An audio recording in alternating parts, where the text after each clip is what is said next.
Hello, everybody, and welcome back to another episode of the Comic Corner, where we do news, reviews, and interviews. And today we have a very special interview. We are joined by friend of the show, amazing, acclaimed writer of so many titles that you love, such as Punisher, Captain Planet, Speed Racer, and obviously one of my favorites, Space Ghost. We are joined by David Pepose. David, how are you doing today?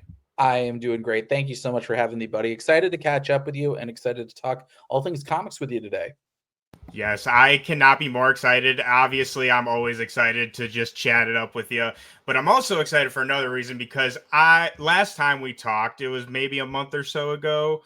Everyone go check out that interview if you want to hear a lot about Space Ghost, but it was literally like the day before Captain Planet was announced. So we could not talk about it in that last interview.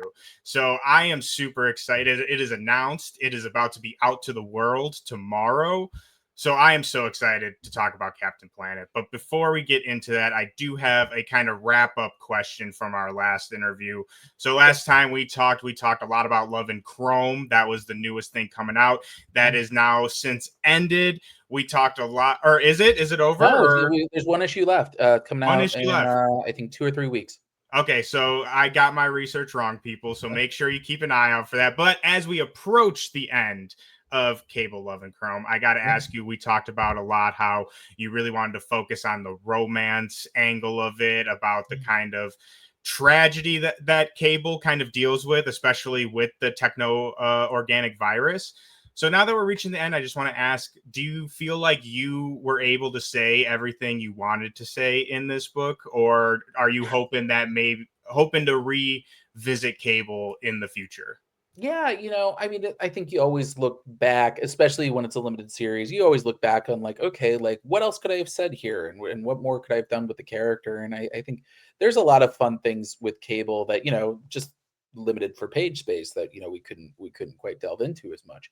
But yeah, I think the core of this story that I feel like we've really explored in a nice way. Both Cable's ongoing dynamic with Avery, I feel really satisfied with. And I think all those thorny questions about mortality and the techno organic virus and what does it mean not just to survive, but to live for something. I think those themes, I feel very satisfied with how we've been exploring all those.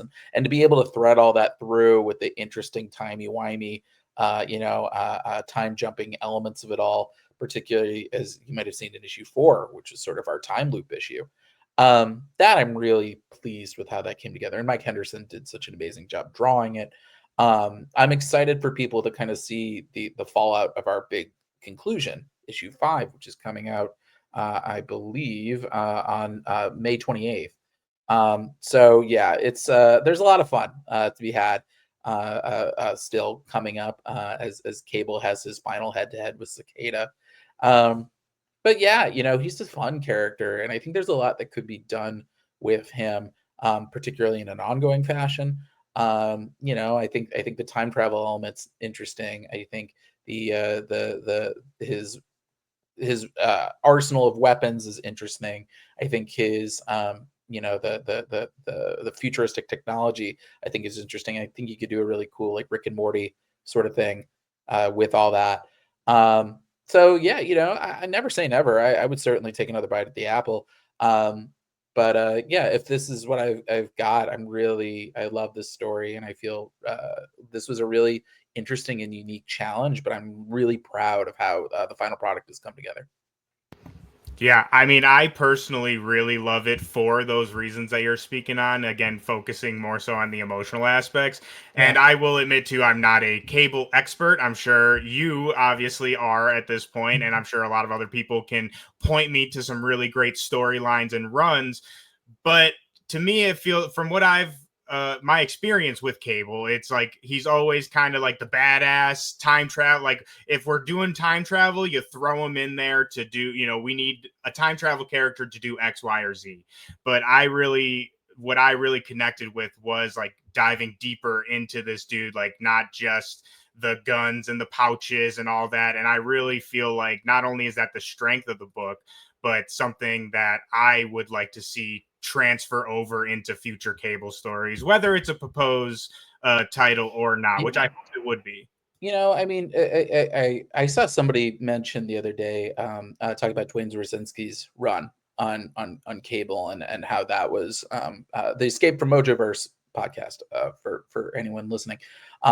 They were comparing it to Dwayne Zwazinski's run, and how that had like emotional stakes that he was trying to take, on the run through time against Bishop while trying to protect Baby Hope, and that was really, I really enjoyed hearing that because I love that run. And that was a big influence on mine. I think it's my favorite cable run. And so, yeah, being able to kind of like peel back some layers and show, what the beating heart is underneath all that stoicism and chrome.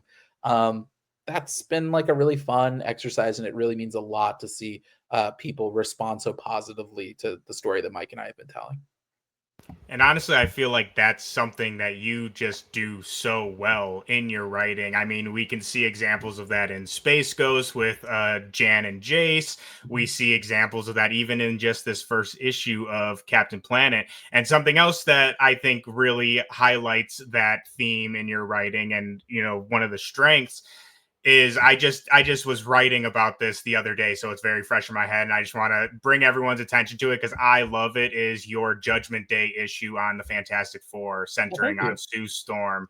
I was doing something about like her best stories, and I picked it as my favorite. And I just think this theme that we're talking about going to the heart of the character, that I think you do so well. I think that's one of the best examples of that, and her Thank you. relationship with Reed.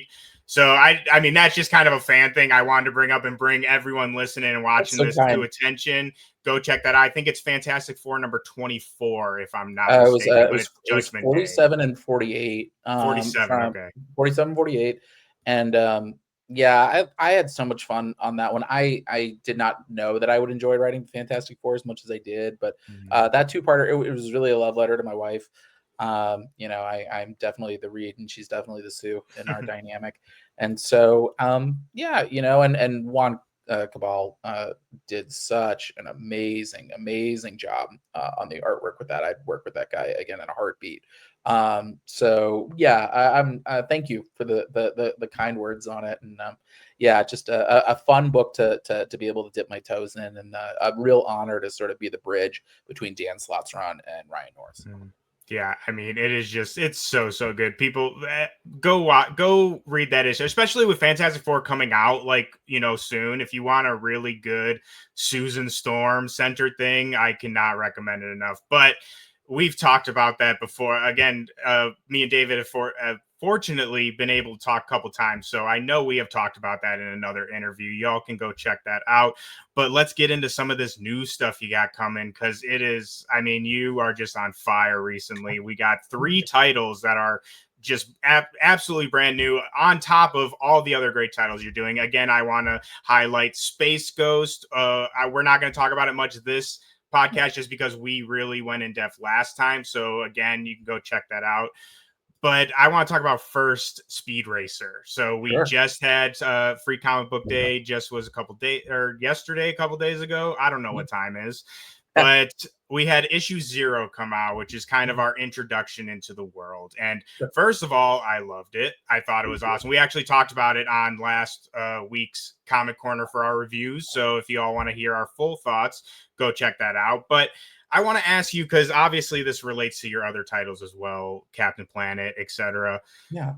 The balance between paying homage to what came before and then also adding new elements to that. So Space Racer, Speed Racer I originally think of was a this all the manga time. from the 60s, Mach Go Go Go, and then wasn't turned into a cartoon until 67, and it only had not as many episodes as I would have imagined it had. So I wanted to ask you, when you got this gig and started doing your deep dive, your research on that, how much attention, I guess you could say, did you pay to the manga versus the television show, and how did that kind of structure where you wanted Yeah. to take this? The cartoon is really like kind of the guiding point for me. Although I did read some of the original manga as well. Wildstorm did some translations of some of the early volumes, so I was able to check some of those out. But I watched every episode of the cartoon. I mean, it's 50 or 52 episodes, so it's not. I mean, there's a decent amount to draw from. Um, and so for me, it was just, similar to Space Ghost. I didn't grow up in the heyday of Speed Racer. I'm a '90s kid, and so that means you got to do the homework and just figure out like what's the lay of the land, what's the mythology here, and how can you kind of build that out and explore it. So yeah, so I think for Speed Racer, it was just like I got to do my homework and really digest all this. It was a few weeks of homework for that. I think that's the one thing that maybe a lot of people don't really understand is that like even when you're watching a 20-minute show, if you're writing detailed notes on a 20-minute show, that means like a 20-minute show is really like a 45 to 60-minute show. And I so would say that's that's generous, honestly. I'd say yeah, like good like hour and a half maybe.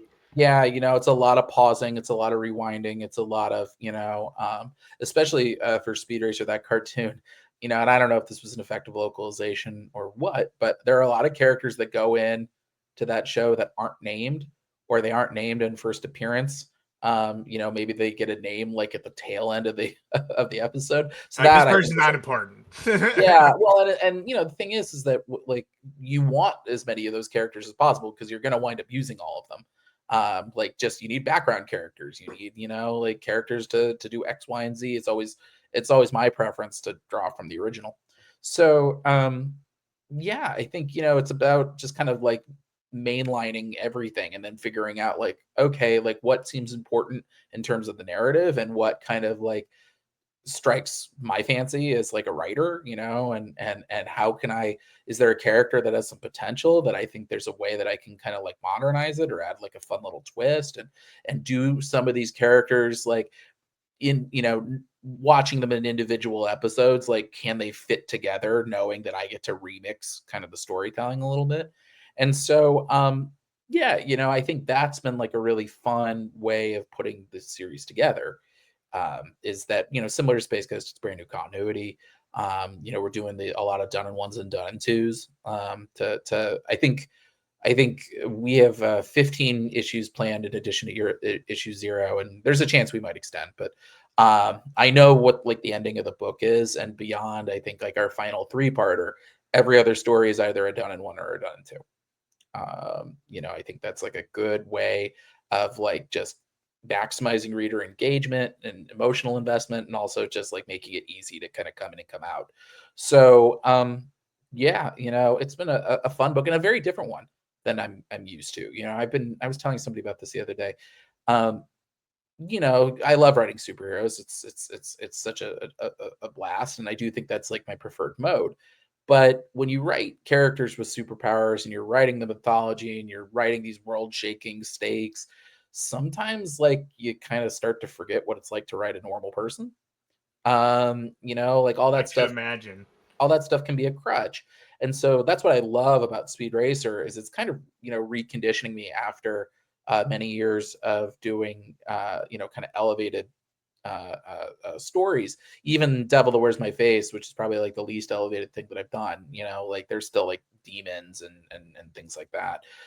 Speed Racer, he's flesh and blood. He doesn't have any superpowers. The closest he has is the Mach 5, but even that, like that's in the context of a particular race. And so that means that there's a lot of the soap opera to it, that his stakes are very personal, they're very human, that like he's fighting for like the sake of his family, not for like saving the world. And that requires, I think, certainly a degree of specificity to the characterization and to the dialogue. And so I'm still early on in my run. I've turned in my 3rd script and I'm about to start my 4th. And like still learning those characters, it takes a little while to kind of like really make sure that you're nailing it in terms of the emotionality and the character dynamics. But I'm so thrilled with what the final product is looking like. I really do feel like this is some of my best character writing that I've done to date. And yeah, and so being able to kind of mash that in with this sort of a sports genre with a little bit of crime undertones. It's very unlike anything I've written before, but I'm very proud of it, and particularly the artwork that David Tinto is doing. He's doing such a sensational job, and I'm very. I think Speed Racer couldn't be in better hands. Yeah, I mean, I'm not even exaggerating when I say that first issue really did blow me away. Like, it was not what I expected in the best way possible. Thank And you. what I want to get into is, Yeah, which also too, Devil That Wears My Face. Go check that out, people. I love that book. And shout out Alex Cormack with his amazing artwork. I love that guy. Go check out his work as amazing well. guy. But uh with Speed Racer, so the world that Speed Racer is put in, so I'm not as knowledgeable as I would like to be on the original cartoon. I Sure. watched it on Boomerang, but Yeah. literally the image I can think of in my head is just like a racetrack and the Yeah. monkey coming out of the trunk, and like that's it. So here maybe there is like a broader world that I'm not aware of, but Sure. here it takes place like in the city, and it's like racing within like the streets of this city a lot, at least for me, which you can correct me, I very kind of cyberpunk sort of feel like in like the way Yeah. that the Pacific City is kind of set up. So I want to ask you about the world of Speed Racer that you've kind of crafted, because I'm sure that, like you were talking about, a lot of like the characters didn't have names. I'm sure a lot of that in the cartoon was not really fleshed out. Yeah, yeah. No, I mean, I pitched Palm City as kind of like a synthwave version of Miami. Kind of doing those interesting neons, but like there's palm trees and like it's still like an urban environment. And I saw, this is something that kind of dates back to earlier before my comics career. I was a newspaper reporter in rural Massachusetts, and you really got a sense of it was the Berkshire Eagle in Pittsfield, Mass, and that used to be a GE town, General Electric, and then GE left. I want to say it was either in the '90s or the early 2000s, and so when I was there, the late 2000s, that was they were still trying to figure out what their identity was, beyond being like a post-industrial rural town. And so I like the idea of cities having their own identity. I grew up in St. Louis, that's kind of a sports town, go Cardinals, go Blues. And I kind of tapped into this a little bit when I wrote the Hulk. I wrote a Hulk annual about like a military town that was next to Los Diablos missile base that's shut down when the Hulk was created, and what's the identity of that town now that they don't have the military to support them anymore. And so I like the idea of like Palm City is the racing town. Like that like everything is built on the Formula X championship. Like there's a whole industry around it in the same way that there's a whole industry around casinos in Las Vegas. And so like the idea that like, ultimately I think when you boil down Speed Racer, it's about passion. It's about chasing that passion. And not to say that sometimes there's pros and cons for that, but like as a comic creator, somebody who has turned his passion into his career, this is very resonant material for me. And so the idea that passion drives speed, whether it's trying to protect his family, his sort of blossoming relationship with Trixie, who you're going to meet in issue 1. We're going to see their meet cute for the first time. His epic victories, but also like the depths of his melancholy. He's almost kind of like a Hamlet figure. I like the idea that passion exhibits itself in different ways. And so when it comes to Palm City, they love racing, whether it's being on the track in Formula X or you see this sort of burgeoning street racer scene, which is where we find Speed at the outset. Speed wants to be a driver because he's chasing after his brother Rex's legacy. He's trying to live up to a ghost. Rex was sort of like chasing glory and fame, and then things went sideways for him. Trixie is a car owns a race car team, and that's sort of her way of living up to her father's legacy. Pops is a designer. Spritel is like a color commentator in the making. And so finding, they all share that same passion, but they all come at it from different angles. And I think that's like a really fun way of addressing a book like Speed Racer. And I think it makes enthusiasm for the sport palpable and hopefully contagious to everyone reading it. I love that. And it's something that we've talked about before, but just the way that you're able to kind of hone in on these underlying, like, it's like I think a speed racer, I'm just thinking fast ass cars, stuff like that. But I love how you articulated that about the chasing passion. And then, once you say it, it's so obvious. Like, that's the theme, right? Yeah. And I want to bring this up. I asked if I could bring this up before. Just, I think it's a good example of what we're talking about here, and we'll be talking about in Captain Planet. But again, kind of finding that kind of underlying angle to things. So in Space Ghost, a lot of that is family and like the Yeah. dynamic between family. Here in Speed Racer, we have, like you said, chasing passion, and that can apply. You don't have to be a race car driver to know that feeling. Yeah. And I heard a story about an old pitch that you had about the Power Rangers putty people. And I was hoping that you could kind of tell that story, that at least the pitch of it, just because, Yes. again, I think it's a good example of how you can, like I said, identify these interesting avenues to explore. So, it's so funny you bring that up. That is like ancient history for me. So it's hilarious you bringing it up. So, long story short, early on in my career, I think this might have even been pre Scouts Honor. So this is like back to my original Spencer and Locke and going to the chapel days. Um, a friend of mine, Michael Mocchio, he and I came up together at Newsarama. I was his editor back when we were both reviewers, and Michael is like an entertainment prodigy, and so he wound up graduating college and getting a job at Boom Studios in fairly short fashion. And so I don't remember if he was specifically in the Power Rangers office or if he knew people in the Power Rangers office. But as we were grabbing dinner and we were talking about it, he asked if I had any ideas for a backup for Power Rangers, and I threw out a few ideas that like were pretty underdeveloped. Nothing worked. And then I had a joke idea where I pitched the idea of the loneliest putty, um, where it was just like one putty like wanders off in the middle of like the melee between the Power Rangers and the rest of his putty gang. And instead of getting destroyed like the rest of his putties, he just wound up like living the rest of his life. He winds up like getting a job and like meeting someone and like starting a family. And then like it ends with like one of the Power Rangers like accidentally like elbowing him in the chest and he just like disintegrates. And I just thought it was funny. I I didn't love really that. think anything of it. But the fact that we are still talking about this, like apparently that pitch was like an urban legend around the Boom Studios offices. Like it floated to multiple editors. And there was never any chance of it working. Although, listen, Boom, if you want me to write That that story, Yeah, come obviously on, call me. Boom. I know a couple Um, people at Boom. I'm gonna be sending some emails because we need we need this in the it world. was it was such a silly, goofy story, and yeah, the fact that it's apparently taken on a life of its own.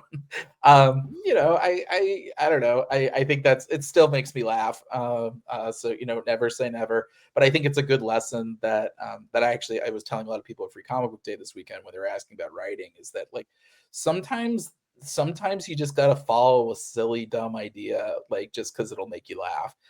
Sometimes following the bad ideas is the best idea. And that I guess is the loneliest putty. So yeah, call me Boom. Have your Yeah. people call my people. No, seriously. I maybe we can get Alex to draw just like a two-panel thing about that because I need to see this with my That'd eyes. be But again, horrifying. Genuinely uh, horrifying. I love that. yeah, and it's like, yes, it's hilarious and it's a silly idea, but again, it's like I honestly do think that is such a I mean, who thinks about the putties? David proposes who thinks about the putties, and I just think it's a good example, while it is funny, of again how you can find these kind of interesting angles into the story. I'll throw out another example of Blip in Space Ghost. I mean, I watched pretty much every Space Ghost cartoon for some work I was doing, and I mean, Blip is just there. He is just there. Jan and Jace, literally every episode is just like Jan and Jace get captured, Space Ghost saves them, and though like you have made Blip such a integral part of that book, and not only just because he's their pet, but he actually has things to do. And again, I just think that is such a great how you take these properties and you're, imbuing life into them, which I think leads us perfectly into Captain Planet. Again, these kind of underlying themes. You have talked a lot about how this book in its heart is really about the Planeteers, which I Yeah, would also argue the original cartoon was as well. And so I want to ask you again, bringing back this kind of property that, was kind not, I don't want to say forgotten in the 90s, because I feel like people still love Captain Planet. Like sure. there is still love for the character.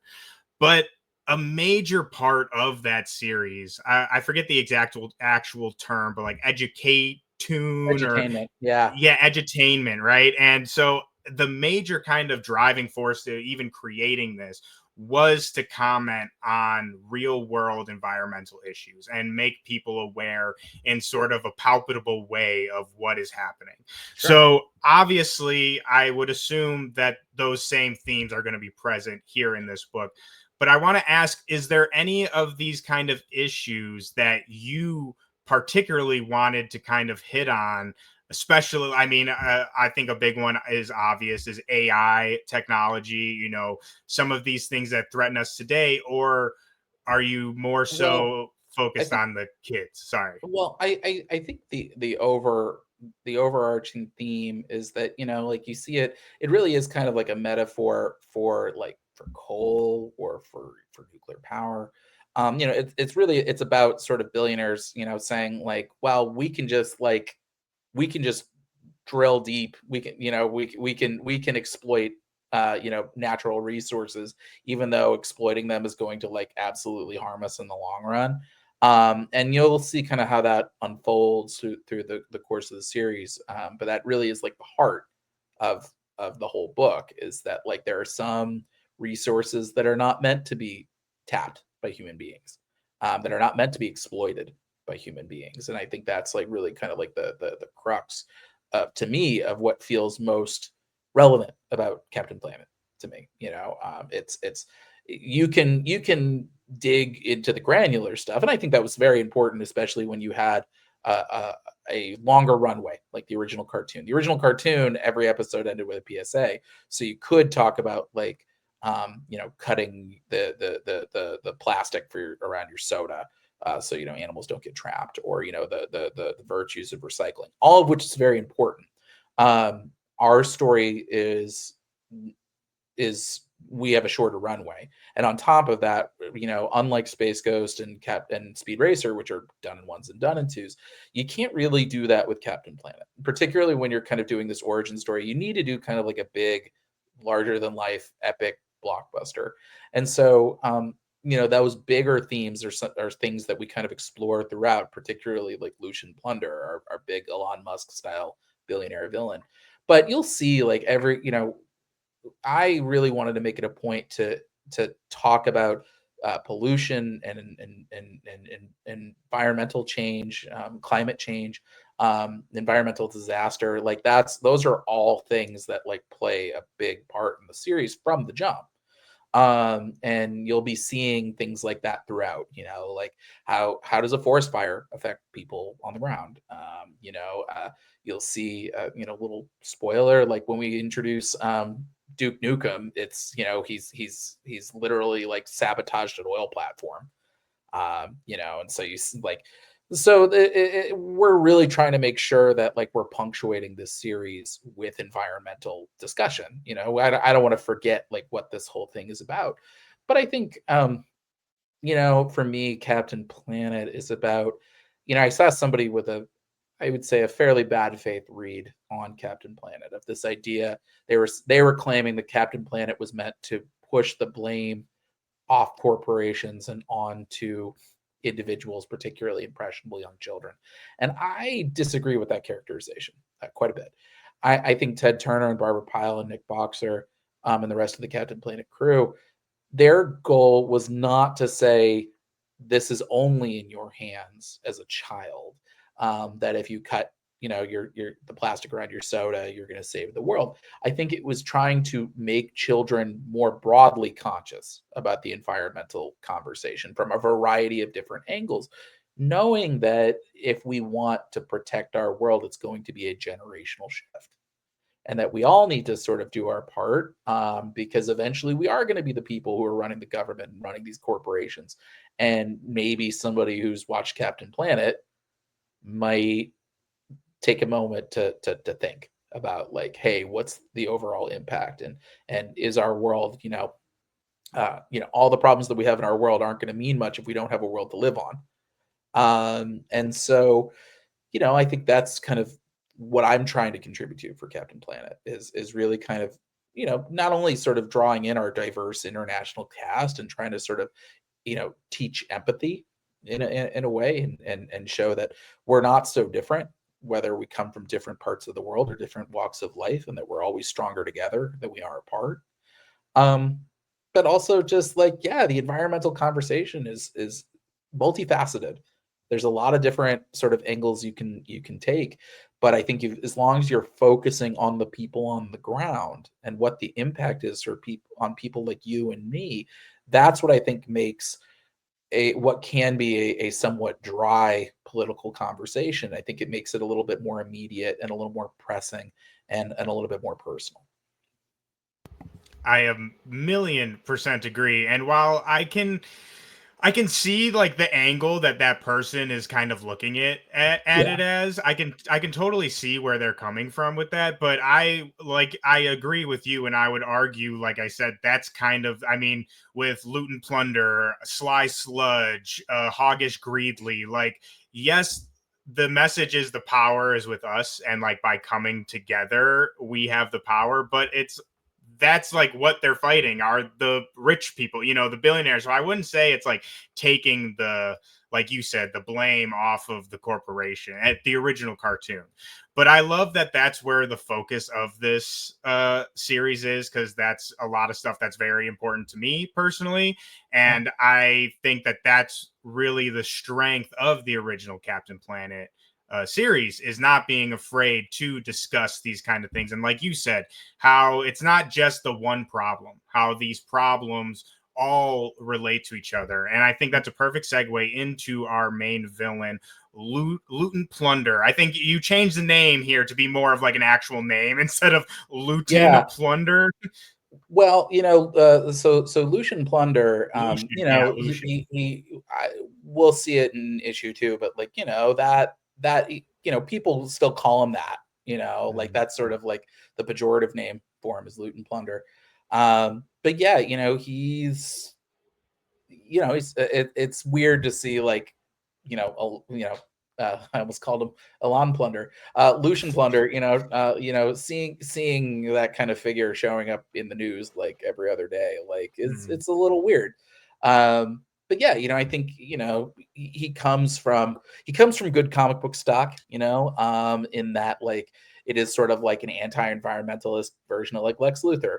Except maybe like he's not quite as like all encompassing of a genius, but he's still a smart guy. And for him, he's got a nose for how do I exploit things? How do I exploit things to make me money? And if it doesn't make me money, how do I, hoard it, just for myself, and not spend any more money. Um, so yeah, I think it really does speak to, like, I think pressing issues that we have today. Um, I was gonna but say, you yeah, said smart person. I think that might be a little yeah, that yeah. that's where the fantastical of the of the Musk comparison Yes, goes. unfortunately, I wouldn't have much of a comic if Lucian Plunder's only threat was Elon Musk's sense of humor. But yeah, he really does represent that greed that I think was kind of like the core threat of Captain Planet. When you take away the environmental catastrophes and climate disasters, it's a human face that's fueling all these things. And so yeah, I think having this guy as our villain, and the fact that money and power and technology are sort of his core weapons, that allows us to spin off a lot of other villains off of that. So Dr. Blight and her AI Maul, Argos Bleak is sort of like an Eric Prince Blackwater mercenary type, um, Duke Nukem, and then we've got some other villains that we're kind of keeping in the back pocket. Ooh, Um, but the yeah, it's Slaughters, baby. Maybe one of these days. We got some bigger guns coming. Um, it's been nice to sort of, that's our way of putting the Planeteers in the back foot as well. Knowing that these are five ordinary people from around the world who've been given the five elemental rings of Gaia. So that allows them to control earth, fire, wind, water, and heart. um, that could make for very powerful characters. And so it's, how do you put them on the back foot? Well, you basically you turn the full might of a billionaire against you. Suddenly that means that means there's a lot of people after you. That means that you're outnumbered, outgunned. Don't know what's going on, and you're barely learning how to use your powers. Your only hope is to find other people like yourself, and then hope that by sticking together, you'll be able to make it up to the other side. So it is really kind of like X-Men meets Avatar: The Last Airbender, with like a little bit of Green Lantern thrown in for like seasoning. Um, but yeah, it's been this is a book I've pitched around the industry for years. So the fact that like it's about to come out, and knock on wood, so far the responses have been amazingly strong.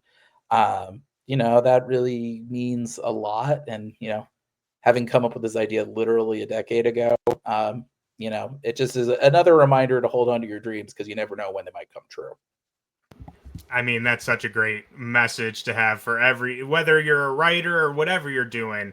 Like you said, it's, from what I've learned interviewing a lot of creators and writers, is like staying the course is like like some of like the number one advice for Yeah. everyone is, like you said, don't give up on those ideas.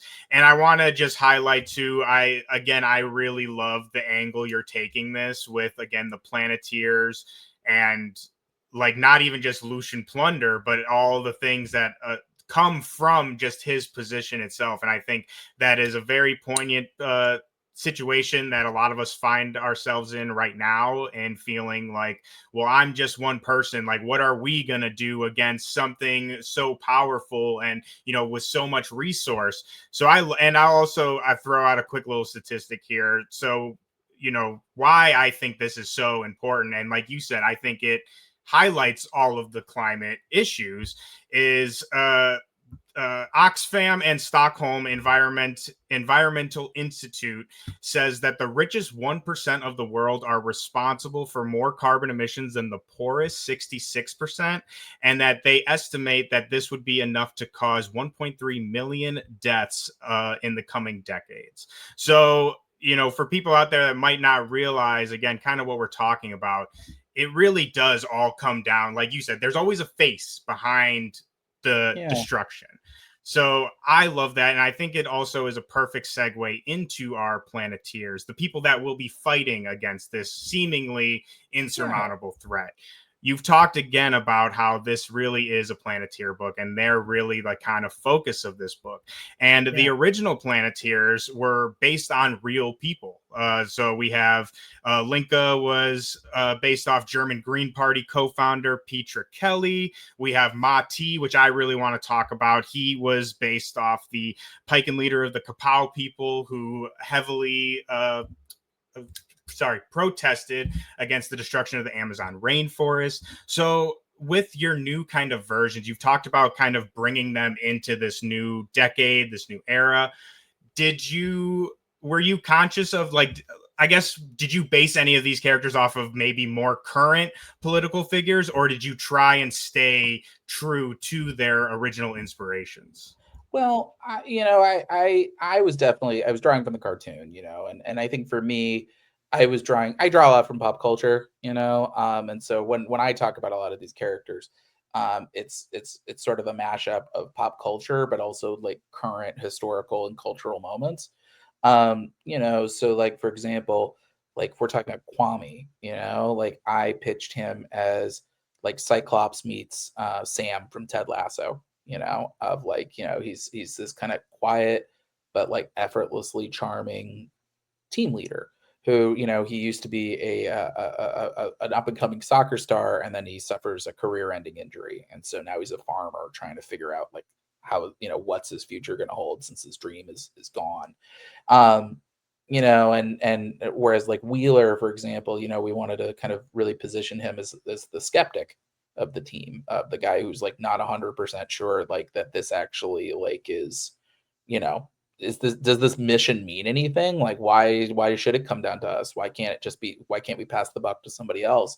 Um, do we have any impact at all? And so the idea of recasting him as a Detroit auto worker, made a little more sense to me. It's sort of like the modern version of, I was told that Wheeler was inspired by coal miners originally. So this felt like kind of a nice update for that sort of thing. And then Linka, it was sort of the big 180 of the book.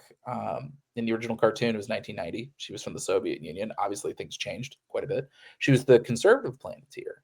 And so in our book, we've done a 180. Things in Russia look very different now. And so she's the most liberal, progressive Planeteer. She's sort of has her own underground eco-activist punk band that I said, like, I want, like the equivalent of somebody from Pussy Riot. And so like she's a really interesting character, and you'll see in issue 2 there's a little bit of wrinkles to her characterization that sort of give her some interesting texture, that sort of ask the question of like exactly how committed can she be to her beliefs, knowing where she comes from, and her background and her family of origin. Guy, I really wanted to lean into having a scientist on our team. I wrote the Black Knight and Savage Avengers, and like he was a fun character, but he was also a very useful character. That having a scientist works as a Swiss Army knife that can help you kind of like connect, point A to point B in your storytelling. And so, but having her as like the kid sister of the team, having her really being the heart of the group, that like she's excitable, she's bubbly, she loves her work, she's very passionate about it. Sometimes she's a little bit of a motor mouth about it. But at the same time, she knows what the stakes are, and I like this idea of somebody who knows the stakes and knows like how bad things are on track to get. You either remain hopeful and you fight for a better world, or you just give up. You curl up in a ball of despair and cynicism and just wait for the end to come. And and I think then it was like Mati. I think that the for him, the way we tackled him was, I know that Mati has also been seen as a punchline. That you're this wide-eyed innocent who has the power of hope, and what the heck is the power of hope? And I kind of wanted to interrogate that a little bit. The idea of Mati coming from this like brutal upbringing, where his people have been forced off their land to like mine for lithium. Um, that happens in the real world. And the fact that this person who's grown up in darkness, who was ready to do some dark things to protect his people, and then he suddenly gets the power of heart, and it just cleanses his mind of all rage and violence and really makes him another person. That's interesting to me, because then it sort of becomes this almost nature versus nurture kind of dynamic with Mati, where he's like our Batman, he's our Shang-Chi. Like there's something a little, he broods. He pops out of the shadows when you least expect him. Like he's not going to throw a punch. He's a pacifist, but like he can do all these kind of weird things to your mind with the power of heart. He can, he can summon animals. He can make you see things that aren't there. He can reach into your mind and hit you with your deepest, darkest fears. That's interesting to me, and I think like makes his character like more mysterious and interesting and compelling. But he also makes him like the X factor that might decide the whole thing. So I think for me, it's less about drawing from real world people, because the original cartoon already kind of did that. I think for me, it's just like, how do I tell the most interesting characters possible, both like as individuals and their individual context within the environmental conversation, but also putting them together as a team. You every time you're writing a team, it's like making like a sandwich, where like every ingredient has to kind of play off each other in a way that makes like a more interesting, cohesive whole. So that's sort of the approach that I've been taking with the Planeteers. But you're right, this is very much the Planeteers book. Captain Planet, of course, appears, because like he's the title character, like he's important. But I think the biggest challenge in writing this book is that you have to structure the whole story around when is Captain Planet going to appear and when do you sideline him? And if so, how do you sideline him? And then how do you sort of put the ball back in the Planeteers' hands until they can resummon Cap? Um, because like I said before, these are very powerful characters. Captain Planet himself is an amalgamation of all these 5 elemental abilities, and he's able to leverage them. He's got the experience, so he can leverage them in different ways that the Planeteers can't. At the expense of the Planeteers can't use their rings while he's being formed. So it's high risk, high reward. You don't want to tell a story where like suddenly all the Planeteers agency is gone and they've just like offloaded it to a magical genie to take care of. And so that's, I think, like that was honestly the big challenge of structuring this origin story, was like figuring out how does Captain Planet still factor in, but also like how do you not overuse him, but also how do you use him in ways that kind of match his abilities. And so I'm really happy with the way that we've put all that together. The way we sort of circled that square is when Captain Planet is not being fully summoned, his spirit is housed in Mati's ring.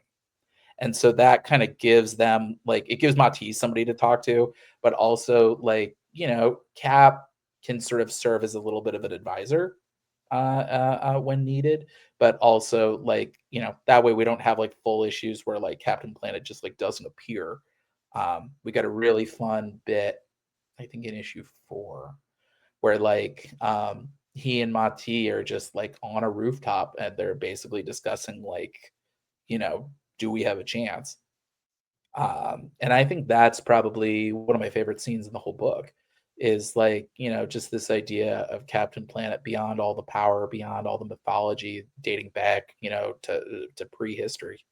Um, he's a force for good. He's a reassuring, calming figure. He's a style of heroism that is classic and timeless and has never gone out of style.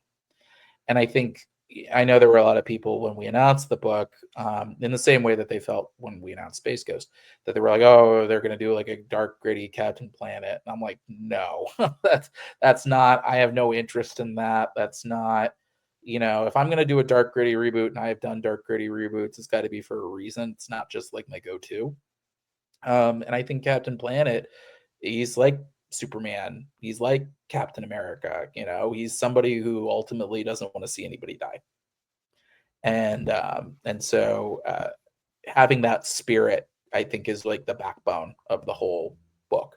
It anchors it in this sort of hope and optimism, that it's not saying that, like, I think, we're not going to have a better world unless we fight for it. And that's everybody. If we don't recognize that something's gone wrong and we don't take steps to correct it, then we might not have a planet to live on for much longer. But I think Captain Planet is sort of that guy who gives us permission to do that, and that says it's all right, and that hope is coming, and that it's not just you. And so I think that adds a little bit of wish fulfillment to all of that. In the same way that the idea of the Planeteers like overthrowing a billionaire, like that's a lot harder to do in the real world, but in the context of fiction, that's a nice little bit of escapism. So that's sort of, I think, some of the storytelling elements that we're going to be playing with here in this book.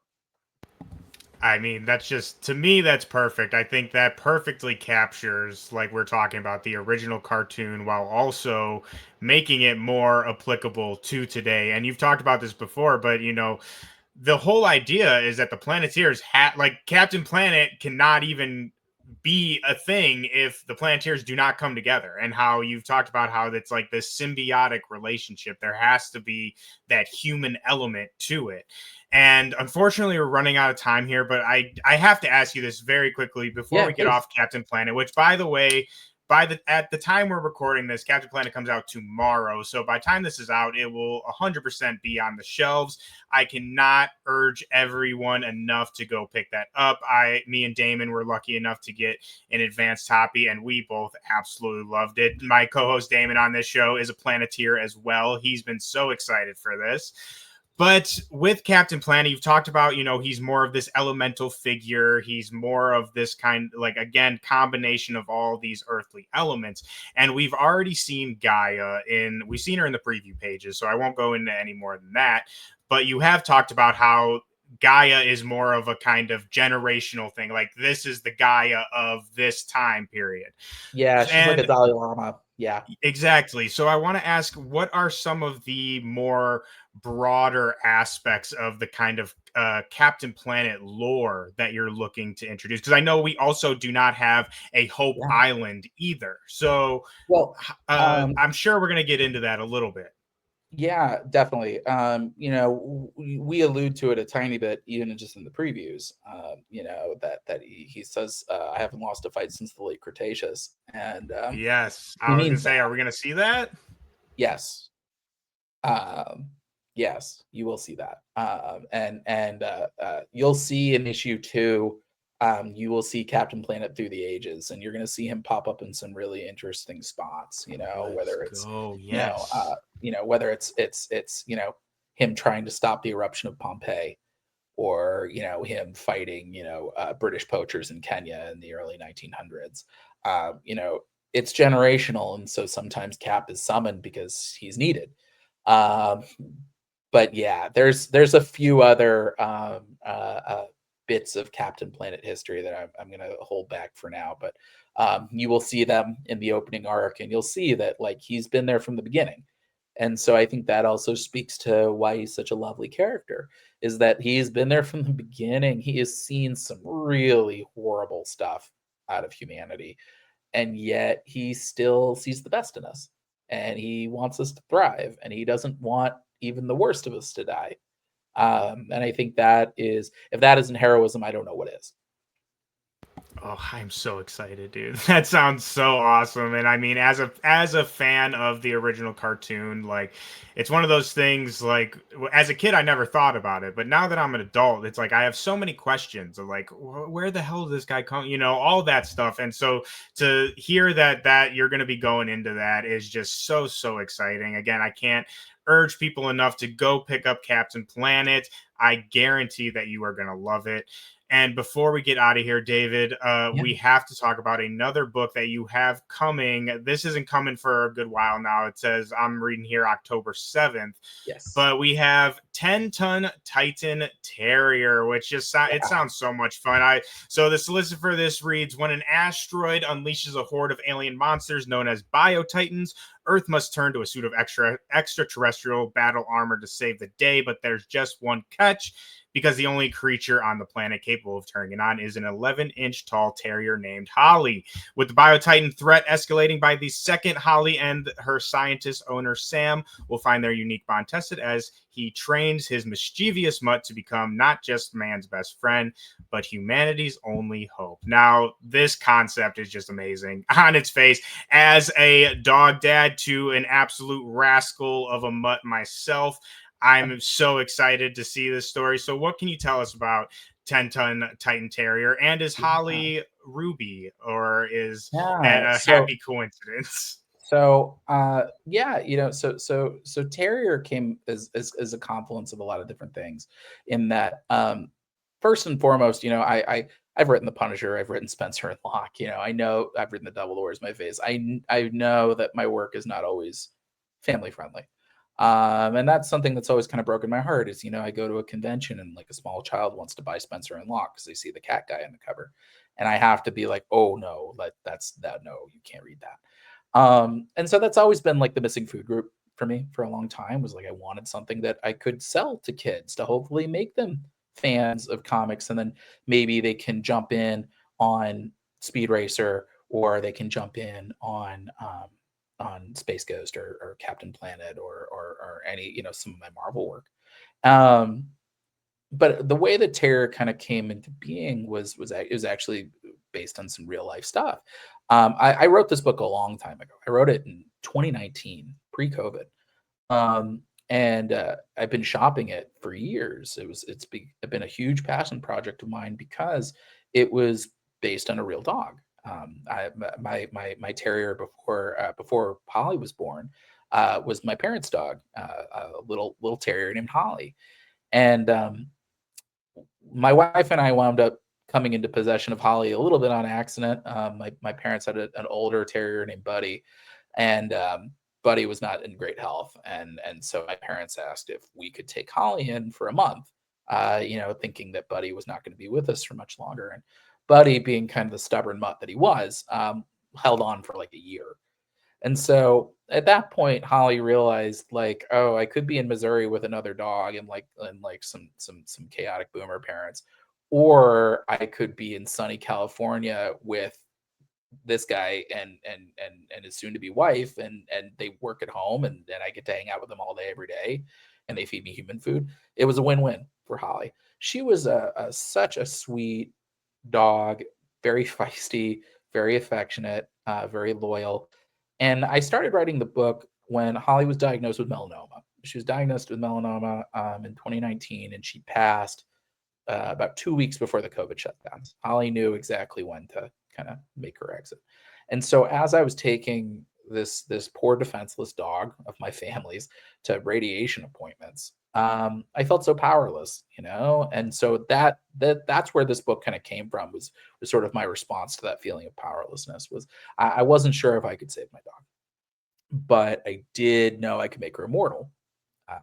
And so this is sort of my way of kind of introducing the greater world of what kind of like the type of dog that Holly was, which was, very stubborn, very mischievous, great sense of humor, but ultimately like just affectionate and loyal to her core. And so having that as, having a character that, anchoring a whole book on something like that was a really fun, interesting challenge, not only because like you can only sort of say so much with the dog, Holly doesn't know how to talk. Like all of her dialogue is just dog dialogue. How do you sort of dig deep into a characterization for a character that you're only sort of seeing through body language and through expression, and through action? And so working with Ornella Greco, our artist on the book, she's one of the most talented people I've ever worked with. Her work is beautiful. And from the moment that I met her, from the moment that I saw her work on Twitter, I was just like, oh, well, like, yeah, it's got to be her. Like, she's the perfect fit. And so, yeah, it's kind of the way I've pitched this book is sort of Pokemon meets Godzilla, or sort of like an age appropriate Pacific Rim. I like the idea of giant robots versus giant kaiju, and sort of being able to do like the different interesting monster concepts and seeing the way that Ornella has brought all of them to life. Yeah, I didn't want to write a kid's book that felt like I was talking down to them. Like I wanted to write the kind of, I was reading, Amazing Spider-Man 346 when I was like 4, like I was reading the real stuff, and that's why I'm a fan today. So the idea of being able to tell a story that like I'm not pulling punches, I'm just trying to kind of keep it a little clean. This is sort of it's if you're if you're watching The Incredibles, for example, then you are totally fine to read this book. Sort of trying to target that kind of Pixar demographic a little bit, and hopefully make some new fans. So I'm very excited for that book to come out, like you said, October 7th. And Yeah, I'm excited to just be able to finally have something on my table that I can sell to younger readers with a clean conscience. I absolutely love that. And, first of all, I'm so sorry about, Holly, but Um, I mean, that's just such a beautiful inspiration for a story. And again, I'm about to start shedding tears. Like I said, as mm, someone who it has a dog, and I freaking love that little monster to death. It's just yeah. this book's gonna hit for sure. I mean, at least for me. And I also am a big proponent, and I just love how you talk about having something a little bit more age appropriate for younger readers. I think that is just, I mean, so incredibly important. I mean, however we can get these kids reading is great, but to have something that they can actually enjoy and, find it palpable is just, I think, just such a great thing, and we need more of that. So I mean, I cannot be more excited for this book. I mean, and everyone that watches this show or has watched my interviews before know that I love a good monster punchy fighty kaiju stuff. So I mean, this just checks all the boxes for me. It's going to be a lot of fun. I mean, the idea of like a dog owner, like I'm certainly this way. I was this way with Holly. I'm certainly this way with our current terrier Ruby. You can be a little codependent, especially if you work at home and you're hanging out with them all day every day. And it's one thing when they're 13 pounds and you can lift them up. It's another when they're in a 10-ton alien battle suit. That suddenly you kind of have to figure out, how do I navigate this? Like, how do we sort of how do you train this dog? How do you figure out, like, how do you kind of point them in the right direction while still letting them be them? And so, yeah, this has been like a fun story with some fun comedy, but also like some nice emotional moments, and also just like some exciting action. So yeah, I'm very proud of how that book has come together. I know Paper Cuts, our publisher, has been very excited about it. We were giving away free samples at the Los Angeles Festival, the LA Times Festival of Books, just last weekend. And yeah, so I'm very excited for people to get to check this one out. This has been a passion project for many years. Like I said, it's been in the works for over 5 years now. But this was a book that I was determined to see through. And so it does my heart a lot of good knowing that people are going to finally get to see this book. Well, I'm so glad that it's finally seeing the light of day. And once again, everyone, that is going to be October 7th of 2025. So make sure to mark your calendars. And again, make sure to pick up Captain Planet and Speed Racer. And I mean, just literally anything with David Pepose's name on it. I have been a major fan of your work for a long time. And I Thank you. honestly, genuinely can recommend pretty much everything that you have written. And before, unfortunately, we have reached the worst part of the interview, the ending. It's always, I always hate when we have to get out of here. But before we get out of here, please plug yourself, tell the people where to find you. I know there's Yeah. all these crazy social media websites out there these days. And also, I know probably not, but I got to ask, maybe if you have any nuggets, any little things you want to tease that are coming in the future, the runway is yours, Um, my friend. yeah. Well, yeah, you can follow me on Facebook at David Pepose Comics, on Twitter, Instagram, or Blue Sky at Pepose D. You can visit my website, davidpepose.com, or subscribe to my newsletter, Pep Talks, at bit.ly/pep news. And then, yeah, I think, I let's see, beyond those books, we're going to be doing another Kickstarter for the OZ later this year. Our third and final issue. I know it's been a long time coming. Ruben Rojas has been drawing the absolute hell out of that book. I think he's working on the last 2 pages as we speak. And so that'll be really exciting. I've also, hopefully soon we'll be able to talk about, Alex Cormack and I are about to start working another book No. project together. No Uh, way. yeah, Seriously? we're sort of we're kind of getting at the P's and Q's lined up in terms of some of the paperwork, but Yes. I don't have a date for that, but I think there's some really cool stuff that we'll be able to tell with this That's story. that's so But so another exciting. horror book with the two of us. I told Alex as we were working on The Devil That Wears My Face that, like, we have to work on something else together, and it's just been out of the craziness of my own schedule that we haven't been able to do it just yet. But I'm hoping my bandwidth will open up a little bit more soon. And then, yeah, beyond that, more Space Ghost. We just announced that we're going to relaunch the series with a new #1, I believe, in August. And then, yeah, Captain Planet, Speed Racer, which is going to kick off July 30th in earnest. Um, Cable Love and Chrome, which wraps up at the end of this month.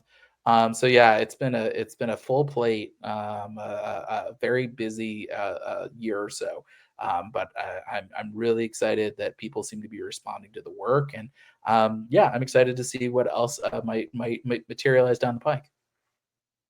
I can't wait. That news about you and Alex teaming back up together just blew my mind. I cannot wait for that. And obviously, just everything you're doing. Again, I'll reiterate it. Everyone out there watching, listening to this, make sure you're following David, because not only does he just have amazing work, but he is also just an amazing guy. I cannot Thank you. thank you enough for coming here and spending That's my time with me pleasure. today.